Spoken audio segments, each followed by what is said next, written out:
Baik, puji Tuhan, terima kasih untuk semua tim musik yang luar biasa, pelayan-pelayan Tuhan yang sudah melayani sampai kita semua mencapai rencana Tuhan. Shalom jemaat Tuhan yang ada di rumah-rumah, yang ada di Central Victory Life Celebration Center. Puji Tuhan, kita akan sama-sama hari ini dilengkapi oleh Tuhan. Apa yang ingin Tuhan katakan kepada kita, apa yang ingin Tuhan sampaikan kepada kita. Mari kita dengar baik-baik pesan Tuhan ini saudara. Karena Alkitab berkata, siapa mendapatkannya, ia mendapatkan hidup. Biar kita boleh mendapatkan firman pada pagi hari ini. Di dalam pembahasan yang Tuhan sedang bawa kepada kita untuk kita sama-sama terus bertumbuh dan mengenal Tuhan sebagai Raja dalam reputasinya yang hebat. Kita sementara sedang membahas, Tuhan sedang bicara kepada kita bagaimana ada penyediaan Tuhan yang berlimpah di dalam kehidupan kita. Bahwa Tuhan menyediakan dengan kelimpahan. Nah jemaat Tuhan, mari kita akan membaca firman Tuhan bersama-sama. Mungkin firman Tuhan ini kelihatannya agak sedikit panjang pembacaan ini, tapi kita perlu membaca firman, karena firman itu suara Tuhan. Mari saya ajak kita baca dalam Kejadian 45, ayat yang ke-16 sampai dengan ayat yang ke-28. Demikian firman Tuhan. Ketika dalam istana Firaun terdengar kabar bahwa saudara-saudara Yusuf datang, hal itu diterima dengan baik oleh Firaun dan pegawai-pegawainya. Lalu berkatalah Firaun kepada Yusuf, katakanlah kepada saudara-saudaramu, buatlah begini, muatilah binatang-binatangmu dan pergilah ke tanah Kanaan. Jemputlah ayahmu dan seisi rumahmu dan datanglah mendapatkan aku. Maka aku akan memberikan kepadamu apa yang paling baik di tanah Mesir, sehingga kamu akan mengecap kesuburan tanah ini. Selanjutnya engkau mendapat perintah mengatakan kepada mereka, buatlah begini, bawalah kereta dari tanah Mesir untuk anak-anakmu dan istri-istrimu, jemputlah ayahmu dari sana dan datanglah kemari. Janganlah kamu merasa sayang meninggalkan barang-barangmu, sebab apa yang paling baik di seluruh tanah Mesir ini adalah milikmu. Demikianlah dilakukan oleh anak-anak Israel itu. Yusuf memberikan kereta kepada mereka, menurut perintah Firaun, juga diberikan kepada mereka bekal di jalan. Kepada mereka masing-masing diberikannya sepotong pesalin, dan kepada Benyamin diberikan 300 uang perak dan 5 potong pesalin. Di samping itu kepada ayahnya dikirimnya 10 ekor keledai jantan, dimuati dengan apa yang paling baik di Mesir. Lagi pula 10 ekor keledai betina, dimuati dengan gandum dan roti dan makanan untuk ayahnya dalam perjalanan. Kemudian ia melepaskan saudara-saudaranya serta berkata kepada mereka, janganlah berbantah-bantah di jalan. Demikianlah mereka pergi dari tanah Mesir dan sampai ke tanah Kanaan kepada Yakub ayah mereka. Mereka menceritakan kepadanya, Yusuf masih hidup, bahkan dialah yang menjadi kuasa atas seluruh tanah Mesir. Tetapi hati Yakub tetap dingin, sebab ia tidak dapat mempercayai mereka. Tetapi ketika mereka menyampaikan kepadanya segala perkataan yang diucapkan Yusuf, dan ketika dilihatnya kereta yang dikirim oleh Yusuf untuk menjemputnya, maka bangkitlah kembali semangat Yakub ayah mereka itu. Kata Yakub, cukuplah, itu anakku Yusuf masih hidup. Aku mau pergi melihat sebelum aku mati. Jemaat yang diberkati Tuhan, kita baru saja membaca sebuah kisah hidup di zaman itu, zaman Yakub. Ada sebuah kisah di mana Tuhan sangat menunjukkan reputasinya sebagai Allah, sebagai Raja yang menyediakan kelimpahan kehidupan bagi orang-orang yang dipanggil sebagai umat pilihannya. Bukankah hari ini saya dan saudara Victory Life Community dan orang-orang percaya yang lain, kita adalah umat pilihan Tuhan?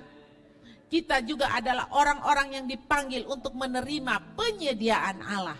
Nah, kita melihat sebuah kisah di mana Bapa Surgawi yang penuh kasih, Dia adalah Tuhan, Dia tahu dan Dia dengan limpah menyediakan semua kebutuhan kita.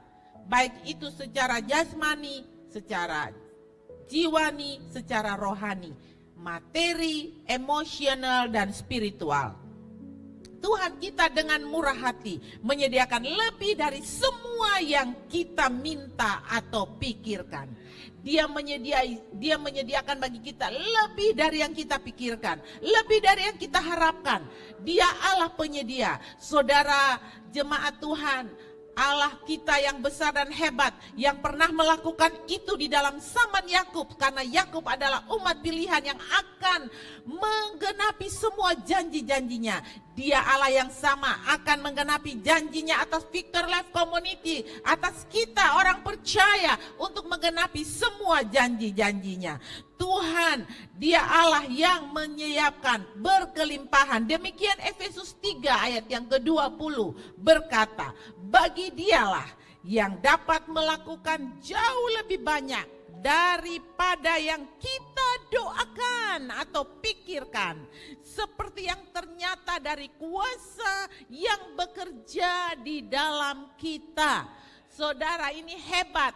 Tuhan sudah berkata bahwa Tuhan itu akan bekerja jauh lebih dari apa yang kita pikirkan dan kita doakan. Sebab rancangannya bukan rancangan kita, kehendaknya bukan kehendak kita. Mari kita aminkan dan percaya bahwa Dia menyediakan kelimpahan untuk kita. Dia adalah Tuhan yang menyediakan dengan limpah semua kebutuhan kita, baik secara jasmani, materi, jiwani, emosi kita, maupun rohani. Dia menyiapkan semuanya dengan utuh. Mari kita sama-sama lihat bagaimana Tuhan menyediakan dengan limpah kebutuhan materi bagi kita. Nah, untuk memahami kisah ini tentang bagaimana Tuhan menyediakan kelimpahan untuk materi bagi kita, kita baru saja membaca kisah Yakub. Yakub yang sudah kita baca itu, maka kita harus memasukkan pikiran kita untuk kita melihat bagaimana kita perlu hidup di dalam budaya Kanaan pada zaman Yakub. Jadi kita melihat bahwa yang kita bicara ini, yang kita sedang alami ini, kira-kira pada zaman kita itu modelnya zaman Yakub itu seperti ini. Kita harus masuk ke sana. Sebab kalau kita mendengar mungkin kata kereta, saudara, ya, untuk memahami ini, mungkin kita berpikir bahwa kereta yang dimaksud ini adalah kemiskinan, atau mungkin kita membayangkan petani miskin yang sedang membawa hasil panennya ke pasar dengan gerobak kayu reot yang ditarik keledai, dan itu gambaran yang salah. Di situ dikatakan bagaimana Yusuf menyiapkan kereta untuk menjemput ayahnya, tetapi juga adik-adiknya harus pulang. Nah, saudara, pada zaman Yakub itu di Kanaan tidak ada seorang pun yang memiliki kereta. Tidak ada zaman itu. Kereta ini disediakan oleh Firaun karena kereta ini adalah kereta yang terbaik. Kereta yang keluar, kalau kita bilang sekarang, dari showroom punya dasar langsung. Kereta yang hebat, kereta yang keluar dari garasinya showroom. Karena ini kereta yang ditumpangi raja, berarti kereta ini bukan sembarang kereta seperti yang tadi kita bayangkan. Ini kereta pasti kereta dari kayu yang hebat, kayu aras yang luar biasa, mungkin dicat, diukir, didandani yang hebat, karena ini dinaiki oleh raja. Nah, saudara, kita bisa membayangkan itu zaman Kanaan.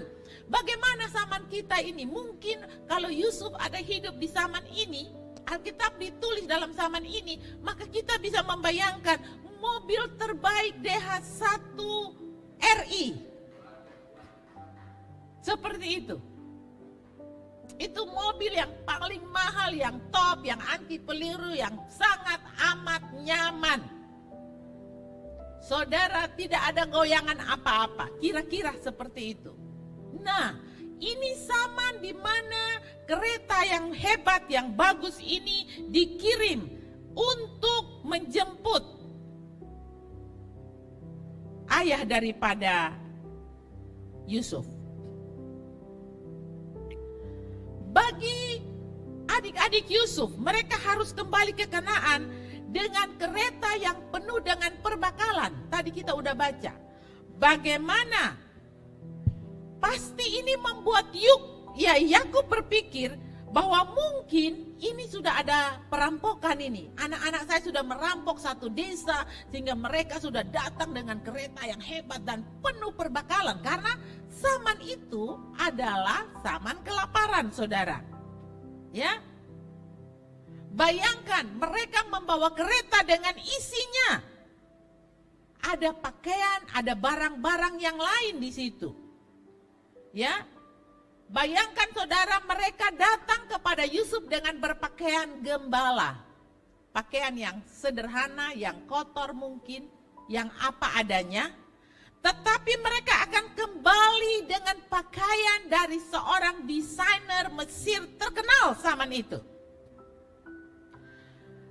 Pakaian yang baru, pakaian yang hebat. Tadi kita membaca bahwa setiap saudara paling tidak mereka memiliki 2 baju baru, 2 pesalin. Itu hebat. Baju yang didesainer khusus, saudara. Bukan baju sembarangan baju. Dan untuk Benyamin, itu dia memiliki tambahan. Bukan saja dia memiliki 5 pesalin, bayangkan 5 baju baru, tetapi dia ditambahkan dengan 300 keping perak. Itu coba saudara bayangkan ya, kita tenang sejenak, kita bayangkan bagaimana penyediaan Tuhan yang tiba-tiba yang tidak mereka pikirkan. Tadi dikatakan bahwa di dalam Efesus, Tuhan menyediakan bagi kita nih jauh lebih dari yang kita doakan dan kita pikirkan. Keluarga Yakub, khususnya anak-anak Yakub yang pergi ke Mesir untuk membeli gandum, mereka tidak pernah berpikir bahwa mereka akan pulang dengan kereta Firaun yang hebat, dengan baju yang didesain dari desainer terkenal di Mesir, dengan pesalin-pesalin yang mereka bawa. Ini sesuatu yang wow, luar biasa. Saudara bayangkan, selain itu ada 10 dikatakan keledai jantan untuk Yakub. Dan itu syarat dengan barang-barang terbaik Mesir. Ini kelimpahan yang datang nih luar biasa. Ditambah dengan gandum dan roti serta makanan. Dan saudara mesti bayangkan, ini terjadi saat masa kelaparan. Saudara, kita sekarang sedang terjadi masa pandemi COVID-19. Saudara percaya apa yang tidak pernah kita pikirkan? Yang tidak pernah timbul dari hati kita, yang tidak pernah kita dengar, Allah Bapa kita menyediakan lebih dari semua itu. Ini masa kelaparan, kelimpahan yang datang, wow, itu semua adalah penyediaan Allah. Pasti waktu mereka pulang, saudara, mata tetangga-tetangga itu melotot melihat saudara-saudara Yusuf ini masuk desa. Wah, ini ada apa? Kenapa makanan begitu limpah di kereta-kereta itu? Saudara jangan takut. Di mana ada orang percaya, di mana ada orang benar, di mana ada orang yang dipilih Tuhan. Sekalipun ada suasana COVID-19, sekalipun ada krisis moneter, sekalipun ada kesusahan, surga membackup.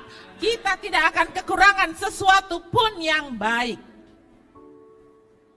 Orang akan lihat, wih kodong bisa tetap ketawa ya, enjoy di saat begini. Semua yang lain sudah cemberut, keriput, tetapi anak-anak Tuhan bersukaria. Alkitab berkata, singa muda merana kelaparan, tetapi orang yang menanti-nantikan Tuhan mendapat kekuatan baru. Saudara-saudara, di dalam Kejadian 45 ayat 22 yang tadi juga kita sudah baca, kepada mereka masing-masing dikatakan diberikan sepotong pesalin, dan kepada Benyamin diberikan 300 uang perak dan 5 potong pesalin. Saudara, ini sistem yang mereka alami di Mesir pada saat itu adalah kebiasaan umum dengan semua penguasa Asia pada waktu itu. Ingat, Mesir itu masuk di dalam Asia juga ya, dia bagian dari Asia. Nah, pada waktu itu saudara, itu merupakan kebiasaan umum untuk semua penguasa Asia. Untuk mereka memberikan pakaian dan uang kepada duta besar dan orang-orang terhormat yang secara khusus ingin mereka hormati.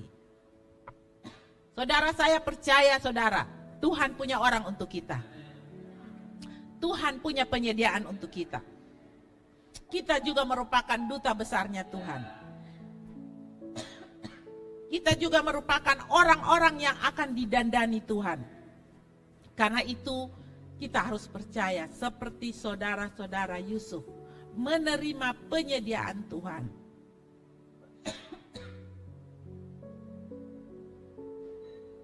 Maaf, saya minum dulu ya.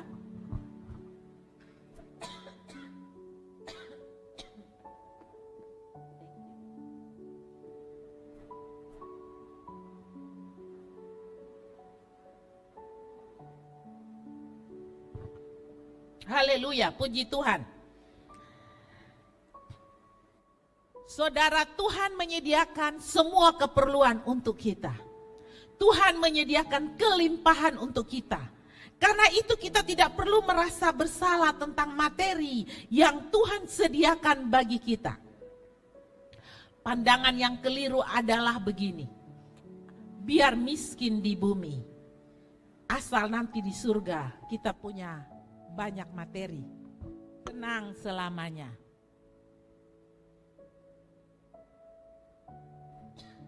Itu adalah pandangan yang keliru, saudara. Karena itu kita tidak boleh terikat memang dengan materi, karena itu adalah milik Tuhan. Juga materi itu bukan milik kita, kita hanya pengelola saja. Tuhan kasih kita untuk kelola. Sebab siapa yang punya materi lalu dia mati, dia bawa semua itu materi yang ada di dunia. Tidak, bukan? Selama kita hidup, kalau Tuhan percayakan kita materi, kita harus tahu bahwa itu Tuhan percayakan kita untuk mengelola. Kita tidak boleh terikat dengan materi itu, karena materi itu adalah milik pusaka Tuhan. Kepada siapa yang diberikan banyak, dia akan juga dituntut. Mari kita lihat Lukas 12 ayat 48.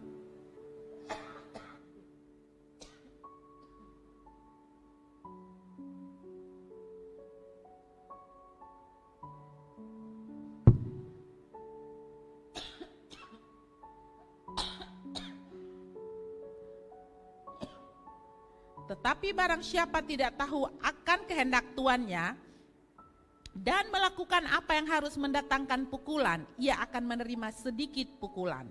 Setiap orang yang kepadanya banyak diberi, daripadanya akan banyak dituntut. Saudara, kalau kita dipercayakan banyak, maka kita mesti bersiap-siap. Karena kita juga akan dituntut apa yang dipercayakan oleh Tuhan. Jadi Tuhan menyediakan banyak untuk kita. Tuhan menyediakan kelimpahan untuk kita. Tuhan tidak segan-segan mempercayakan kepada kita harta untuk kita kelola. Tapi kita tidak hidup tergantung dari harta itu dan kita tidak terikat dengan harta itu. Kalau kita terima banyak, hati-hati kita juga harus bertanggung jawab yang banyak. 1 Timotius 6 ayat 17 sampai 19. Alkitab berkata begini, mari kita baca sama-sama. Perhatikanlah kepada orang-orang kaya. Peringatkanlah kepada orang-orang kaya di dunia ini. Jadi orang-orang kaya disuruh Tuhan untuk peringatkan kepada mereka. Jangan tinggi hati dan jangan berharap pada sesuatu yang tak tentu seperti kekayaan. Jadi saudara, kekayaan itu Alkitab katakan tidak tentu. Hari ini bisa kaya, besok bisa tidak kaya lagi. Melainkan pada Allah yang dalam kekayaannya memberikan kepada kita segala sesuatu untuk dinikmati. Peringatkanlah agar mereka itu berbuat baik, menjadi kaya dalam kebajikan, suka memberi dan membagi. Dan dengan demikian mengumpulkan suatu harta sebagai dasar yang baik bagi dirinya di waktu yang akan datang untuk mencapai hidup yang sebenarnya. Nah saudara, kita perlu hati-hati untuk tidak menjadi sombong atau memenuhi harapan kita dengan ketidakpastian, yaitu kekayaan. Tuhan akan membawa kepada kita seperti Tuhan membawa kepada Yakub harta benda materi yang luar biasa dahsyat.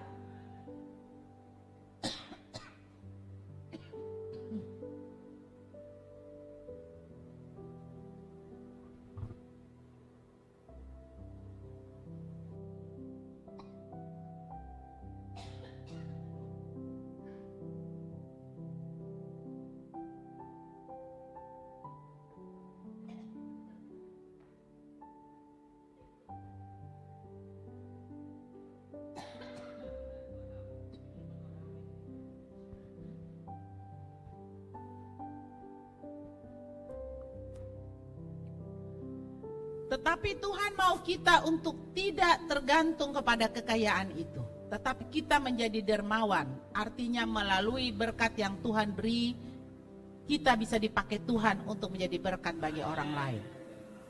Jadi kalau Yusuf dipercayakan Tuhan pergi ke Mesir, karena Tuhan punya rencana untuk menggenapi rencana Tuhan atas umat pilihannya. Saudara, untuk Yusuf sampai di Mesir mengalami penyediaan Tuhan yang berlimpah itu tidak gampang. Dia harus disangkali oleh saudara-saudaranya. Bukan disangkali, dijual oleh saudara-saudaranya. Disalah mengerti. Bahkan dia harus masuk dalam suatu penderitaan, sumur. Dan ditarik keluar lagi, dijual menjadi budak lagi, masuk penjara lagi. Sebuah proses panjang untuk kelimpahan datang melalui Yusuf bagi umat pilihan. Saudara, Tuhan akan pakai saya dan saudara. Tuhan akan pakai generasi kita. Tuhan akan pakai anak cucu kita. Jika mereka bersedia, disiapkan Tuhan untuk menjadi berkat bagi satu generasi yang telah Tuhan siapkan. Ingat, di dalam setiap zaman Tuhan pasti akan pakai kita orang-orangnya. Karena dia Allah yang punya langit dan bumi dan segala isinya. Dia Tuhan yang menyediakan segala sesuatu. Dan tidak ada satupun di bumi ini yang bukan milik Tuhan. Tuhan punya kelimpahan untuk semua. Untuk segala sesuatu Tuhan punya kelimpahan. Saudara, itu Tuhan hebat ya. Suatu kali saudara saya bersaksi, ada suatu kisah di mana Harvard University waktu itu mereka sedang mengalami suatu kebangkrutan. Sehingga para pengurus itu berdoa untuk universitas ini, bagaimana caranya untuk mendapat keuangan sehingga universitas ini tidak bangkrut. Di dalam doa-doa mereka, saudara, tiba-tiba salah satu pengurus ini berdoa bilang begini. Mungkin di dalam keadaan stres ya saudara, mungkin di dalam keadaan dia tidak tahu apa yang harus dia berdoa lagi. Dia bilang begini, Tuhan kan punya semua binatang yang ada di gunung. Tuhan kan punya semua binatang yang ada di dunia ini. Ambil kek beberapa binatang lalu jual dan bawa uangnya ke sini segera. Karena kita butuh sekarang Tuhan untuk menyelamatkan sekolah ini Tuhan. Beberapa lama setelah mereka berdoa, tidak begitu lama dari situ, tiba-tiba ada ketukan pintu. Dari seorang yang datang ke sekretaris di situ, dia membawa sebuah cek. Dia bilang begini, saya adalah pengusaha dari peternakan. Saya menjual ternak-ternak saya untuk mau berusaha dalam satu usaha yang baru. Tapi hati saya ini gelisah. Dan Tuhan menyuruh saya membawa cek ini dari hasil jualan ini kepada universitas ini. Apakah kalian punya uang? Kalian ada lagi butuh uang? Sekretaris bilang, ya, kasih cek itu. Lalu dengan cepat sekretaris itu pergi mengetuk pintu daripada direktur. Direktur itu buka, direktur itu terima cek itu, direktur lihat yang menandatangani cek itu. Oh, Dia kenal ini adalah pemilik ranch terbesar kaya ini di Amerika. Dia membawa uang untuk mencukupi. Dia bilang, oh ini adalah doa yang tadi dinaikkan. Tuhan, ambillah lembu-lembumu, binatang-binatangmu di padang dan jual dan kirim uang itu kepada kami. Saudara lihat, Tuhan tahu menyediakan. Apa yang menjadi kebutuhan saudara? Berdoa saja. Kalau untuk kepentingan banyak orang, kalau untuk kepentingan satu generasi Yakub dan keturunannya, Yusuf diperlengkapi Tuhan. Untuk kepentingan Harvest University tetap ada dan terkenal sampai hari ini. Tuhan menjual beberapa ternak yang menjadi miliknya untuk menghidupi kembali karena ada banyak orang yang bersekolah di situ. Saya percaya apapun visi Tuhan, apapun rencana Tuhan, apapun usaha yang kita sedang lakukan, Tuhan sanggup menolong kita. Tuhan punya materi, dia punya langit, bumi dan segala isinya. Dan Alkitab berkata, Allahku akan mencukupi segala keperluanmu menurut kekayaan dan kemuliaannya di dalam Kristus. Kenapa kita takut dan gelisah? Percayalah kepada Tuhan, jangan bersandar kepada pengertian kita sendiri. Saya percaya sesuatu yang datang dari Tuhan tidak akan gagal. Sekalipun mungkin orang melihat Yusuf sudah gagal. Sekalipun orang bilang surasa, biar tuh perek. Kau bilang orang berdoa. Bilang berdoa terus. Buktinya mana? Tidak ada. Buktinya mana? Tidak mungkin. Mungkin seolah-olah pikir, itu khotbah yang bagus. Itu khotbah yang indah. Ibu pendeta, Pak pendeta, lu boleh omong. Beta buktinya Tuhan tidak tolong. Buktinya beta masih seperti begini. Saudara percayalah kepada Tuhan. Percayalah kepada Tuhan. Jangan ragu, sebab masa penyediaan Tuhan bukan masa penyediaan kita. Mungkin sekarang kita masuk dalam satu suasana kelaparan. Mungkin kita ada di dalam sumur. Mungkin kita ada dalam penjara. Tunggu waktunya, sebab Tuhan sudah berjanji, Dia akan menyediakan segala kebutuhan kita. Dia akan mencukupi kita, dan melalui kita akan ada banyak orang dapat ditolong. Itulah penyediaan Tuhan bagi sebuah materi yang kita butuhkan. Kelimpahan luar biasa. Jadi saya sudah bilang, Tuhan ingat di sini juga ada banyak kambing domba sapi yang top-top dari Indonesia tuh keluar dari NTT. Ambillah satu kandang, juallah, bawalah untuk Victor Life Community dengan segala keperluannya. Wow, itu luar biasa. Saudara, yang berikut, Tuhan akan mencukupi juga dengan kelimpahan emosi kita.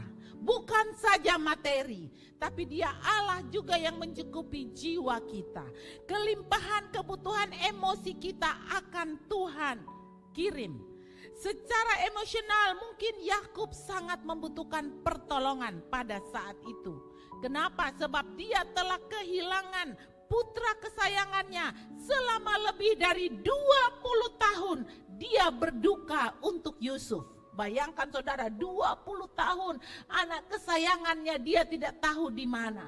Bahkan kuburnya pun kalau dia sudah mati dia tidak tahu di mana. Betapa menderita batinnya, betapa terluka batinnya, betapa tersobek-sobek batinnya. Dia tidak bisa lagi mempercayai apa yang dikatakan mungkin orang. Sekarang dia takut lagi. Karena berita untuk harus membawa Benyamin, putra yang dikasihinya dari istri yang dicintainya Rahel. Saudara, Rahel yang dicintainya meninggal saat melahirkan Benyamin. Hal ini membuat robek lubang di jiwa daripada Yakub. Yakub punya emosi atau Yakub punya jiwa tercabik-cabik dengan masalah yang bertubi-tubi. Saudara, adakah hari-hari ini kita sedang kehilangan orang yang kita cintai? Adakah hari-hari ini kita sedang digosip dengan berita-berita yang tidak benar? Adakah hari ini kita sedang menerima berita-berita kebohongan? Mari kita belajar bagaimana Tuhan menyembuhkan emosi Yakub. Dia Tuhan yang sama akan juga menyembuhkan emosi kita. Saudara, bayangkan Yakub dan putra lainnya tidak memiliki hubungan yang dekat. Dia punya hubungan yang dekat tuh hanya dengan Yusuf dan Benyamin. Putra-putra lain tuh dicuriga memang. Ya, dia sudah curiga memang, jadi mungkin dia tidak dekat dengan mereka. Nah, sementara dia ada dekat dengan Benyamin, Benyamin harus dibawa. Ya, kenapa? Karena bertahun-tahun putra-putra ini telah menimbulkan ketegangan dengan berita hilangnya Yusuf. Lalu pasti Yakub tuh selalu curiga, saudara, bahwa pasti ini anak-anak ini ada simpan rahasia. Mereka tahu lebih banyak dari yang mereka ceritakan tentang hilangnya Yusuf. Nah, itu bayangkan saudara, begitu bangun pagi berita itu direnungkan oleh Yakub. Saudara, emosi kita terjadi dari apa yang kita pikirkan. Oke? Apa yang kita pikirkan menentukan emosi kita atau jiwa kita. Tetapi sekarang buktinya anak-anak Yusuf itu sudah kembali sebagai pria yang berbeda. Tuhan telah meremukkan mereka saat berurusan dengan Yusuf di Mesir. Saudara, mereka sudah mengakui dosa mereka di hadapan Tuhan dan mereka telah didamaikan dengan saudara mereka yaitu Yusuf. Sehingga mereka sekarang pulang menjelaskan bahwa Yusuf masih hidup dan menjadi penguasa Mesir. Mereka harus mengakui dosa mereka ini kepada ayah mereka. Ini adalah suatu proses pemulihan batin. Bagaimana kesembuhan terjadi. Saudara, kesembuhan batin bisa terjadi kalau kebenaran diungkapkan. Kalau kita masih menyimpan rahasia-rahasia yang bukan kebenaran, batin kita akan tetap terluka. Kita harus berani mengungkapkan kebenaran yang sesungguhnya sehingga batin kita dipulihkan. Seperti saudara-saudara Yusuf ini, mereka mengakui dengan jujur, mereka menyatakan kebenaran yang sesungguhnya. Mereka mengungkapkan kebenaran yang harus mereka ungkapkan. Saudara, meskipun Alkitab mungkin tidak melaporkan tentang peristiwa ini, tapi pasti ada penyembuhan hubungan batin antara Yakub dan anak-anaknya, yang mana sebelumnya anak-anak itu licik dengan bapaknya. Saudara lihat di sini, pasti kesembuhan emosional itu datang ketika Yakub mendengar dan akhirnya mempercayai berita bahwa Yusuf benar-benar hidup. Sehingga dia mau sekali melihat putranya. Karena putranya itu menjadi satu-satunya tujuan sebelum dia meninggal. Itu ada dalam Kejadian 45 ayat 28 yang tadi kita baca. Kata Yakub, cukuplah itu, anakku Yusuf masih hidup. Aku mau pergi melihatnya sebelum aku mati. Karena itu tujuannya, kesembuhan batin yang selama ini diderita. Apa masalah yang kita sembunyi selama ini? Apa yang membuat mungkin merasa kita ini tidak dibuat atau diperlakukan dengan adil?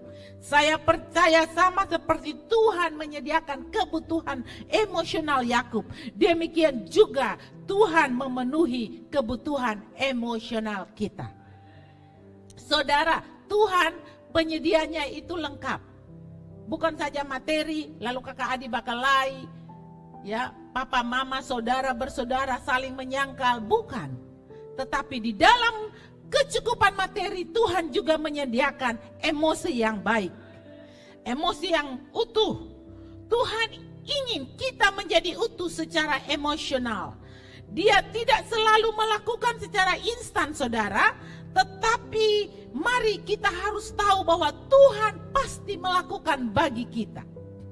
Karena Tuhan sering melakukan dengan membawa kesembuhan bagi hubungan kita dengan anggota keluarga kita yang lain. Dan jika anggota keluarga kita yang lain tidak meresponinya, Tuhan mengajar kita bagaimana caranya kita mengampuni supaya ada kebutuhan emosional kita di dalam Dia. Saudara, ada satu kisah. Kisah di sini suatu hari seorang pria, dia bersama dengan sahabatnya pergi ke toko buku untuk membeli buku dan majalah. Nah, di toko itu penjualnya sangat tidak ramah melayaninya. buruk sekali.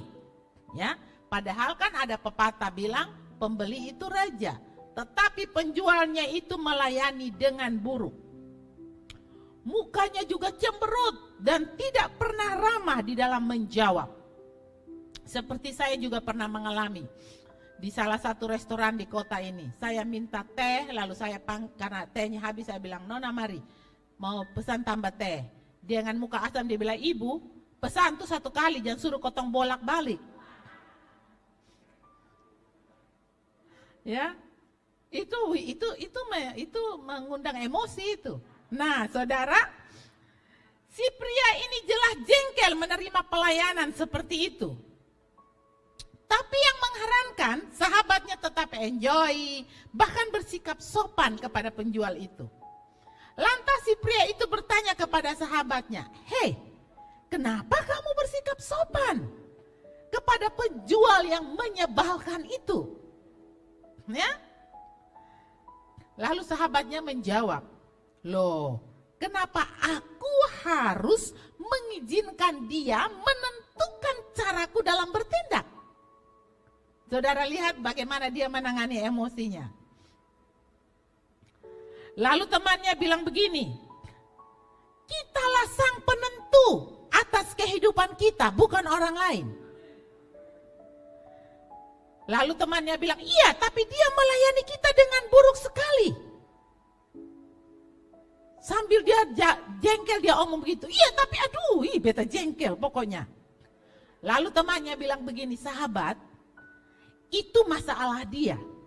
Dia mau bad mood kek, dia tidak sopan kek, melayani dengan buruk kek, dan lainnya, toh itu enggak ada kaitannya dengan diri kita. Kalau kita sampai terpengaruh, berarti kita membiarkan dia mengatur dan mempengaruhi hidup kita. Padahal kitalah yang bertanggung jawab atas diri sendiri." Jadi saudara, emosi kita itu kita yang bertanggung jawab, bukan orang lain bertanggung jawab. Kita tidak bisa bawa emosi itu kita tidak bisa lihat lingkungan dan situasi itu yang mengganggu emosi kita. Saya merenungkan firman ini, saya belajar sungguh-sungguh untuk bagaimana saya merespon dengan baik. Karena suasana itu tidak boleh menghalangi saya di dalam merespon. Saudara, itulah sebabnya Tuhan menyediakan bagi kita buah roh, supaya dengan buah roh itu kita bisa merespon. Galatia 5 ayat 22 dan 23. Tetapi buah roh ialah kasih, sukacita, damai sejahtera, kesabaran, kemurahan, kebaikan, kesetiaan, kelemah lembutan, penguasaan diri, dan tidak ada hukum yang menentang hal-hal itu. Saudara, buah roh menggambarkan pribadi yang utuh secara emosional. Jadi kalau kita punya buah roh di dalam hidup kita, maka emosi kita itu utuh. Yang berikut, yang terakhir, bagaimana Tuhan dia memberikan kebutuhan spiritual kita dengan limpahnya. Dan ingat garis bawahi ini saudara, tujuan akhir Tuhan selalu spiritual. Tuhan tidak tertarik dengan pencapaian kita, tetapi Tuhan tertarik untuk kita bersama-sama Tuhan dalam kekekalan. Itulah sebabnya Tuhan menarik surga datang di bumi ini. Karena dia mau kita ada dengan dia. Kejadian 15 ayat 13 berkata, firman Tuhan kepada Abraham, "Ketahuilah dengan sesungguhnya bahwa keturunanmu akan menjadi orang asing dalam suatu negeri yang bukan kepunyaan mereka, dan bahwa mereka akan diperbudak dan dianiaya 400 tahun lamanya." Ayat 14, "Tetapi bangsa yang akan memperbudak mereka akan kuhukum, dan sesudah itu mereka akan keluar dengan membawa harta benda yang banyak." Ayat 15, "Tetapi engkau akan pergi kepada nenek moyangmu dengan sejahtera. Engkau akan dikuburkan pada waktu telah putih rambutmu." Saudara lihat, Tuhan selalu memiliki alasan spiritual di balik berkat material apa saja. Berkat material apa saja ada alasan spiritual. Mereka membawa harta yang banyak dengan tujuan rencana Tuhan digenapi. Saudara yang kekasih, keturunan Abraham ini menjadi orang asing dan diperbudak selama 400 tahun di tanah bukan miliknya sendiri. Ya.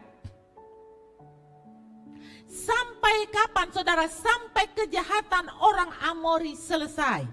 Bayangkan di Kejadian 15 ayat 13 sampai 16. Jadi kelaparan ini dan kepindahan ke Mesir itu adalah keadaan yang tampaknya mungkin biasa saja menurut mereka. Itu wajar mungkin. Tetapi Tuhan sedang menggarap itu menjadi tujuan rohani atau spiritual. Mereka harus sampai kepada tujuan, yaitu Kanaan. Tuhan tertarik untuk kita sampai kepada Yerusalem baru. Tuhan tertarik untuk kita masuk surga. Jadi kita boleh mencapai prestasi dunia ini, tetapi ingat, harta benda yang Tuhan percayakan kepada kita, kedudukan apapun yang Tuhan percayakan kepada kita, tujuannya untuk kita masuk surga. Tujuannya untuk spiritual kita. Tujuannya untuk kekekalan kita, bukan untuk sementara. Karena kita lihat peristiwa ini, di mana 400 tahun mereka tinggal di tanah yang bukan milik mereka. Dengan itu mereka mendapat harta benda, tetapi mereka harus pulang ke Kanaan. Saudara yang diberkati Tuhan, ingat bahwa peristiwa apapun atau hal-hal yang terjadi atas kita, itu tidak hanya sekedar terjadi pada kita. Saudara harus percaya, masa corona ini tidak kebetulan. Ini bukan hal-hal yang sekedar saja terjadi. Tuhan sedang membentuk kita menjadi salurannya untuk kita menyampaikan berkat-Nya kepada orang-orang yang terhilang. Tuhan sedang melakukan ini. Tuhan menyediakan bagi kita secara berlimpah di dalam Kristus untuk semua kebutuhan rohani kita. Bukankah Tuhan membawa Victory Life Community tahun ini kepada spiritual increase dan spiritual supernatural increase ini, saudara? Tuhan sediakan bagi kita. Dan saya percaya pasti Tuhan mencukupi kebutuhan kita. Saya percaya Tuhan menyiapkan bagi kebutuhan kita materi juga di dalam kondisi ini. Jangan takut, kita tidak akan kekurangan sesuatu yang baik. Dunia boleh krisis, tapi surga tidak krisis. Dia telah menyediakan berlimpah-limpah di dalam Kristus untuk semua kebutuhan rohani kita, bahkan ketika kita tidak menyadarinya. Saudara, saya yakin bahwa bukan saja Yakub, tetapi juga putri-putrinya. Mereka tidak bisa melihat alasan mengapa Tuhan mengeluarkan mereka dari Kanaan saat ini. Israel sebagai bangsa perbudakan Mesir selama 400 tahun ke depan. Mungkin mereka bertanya-tanya, mengapa pencobaan itu terjadi atas umat pilihannya? Alkitab berkata kemalangan orang benar itu banyak, tapi Tuhan meluputkan mereka dari semuanya itu. Jadi saudara jangan takut. Bilang kemalangan, siapa takut? Tuhan pasti luputkan. Tuhan tahu bahwa kita membutuhkannya. Tuhan tahu bahwa umat Israel membutuhkan untuk dibentuk sama Tuhan, supaya mereka menjadi milik Tuhan. Saudara, kalau kita tiba-tiba mendapat persoalan, jangan takut, Tuhan sedang membentuk kita. Tuhan sedang membentuk kita untuk sebuah rencana, untuk mendewasakan rohani kita. Ingat, apapun yang kita alami, ujung-ujungnya adalah rohani. Ibrani 12 ayat 8 berkata, jikalau kamu bebas dari ganjaran yang harus diderita setiap orang, maka kamu bukanlah anak tetapi anak-anak gampang. Saudara, Tuhan menyediakan dengan limpah semua kebutuhan kita, materi, emosi, dan spiritual. Tetapi beberapa dari kita mungkin berpikir, Tuhan sudah sediakan bagi saya seperti yang dikhotbahkan. Tuhan tidak menyediakan kebutuhan saya seperti yang dikhotbahkan. Tetapi sejujurnya saudara, Tuhan tidak melakukan itu untuk diri kita. Tetapi Tuhan memakai kita untuk kehidupan banyak orang di sekitar kita. Tuhan menyediakan kebutuhan pada waktu Tuhan. Dan ingat, Tuhan tidak akan membiarkan kita kekurangan.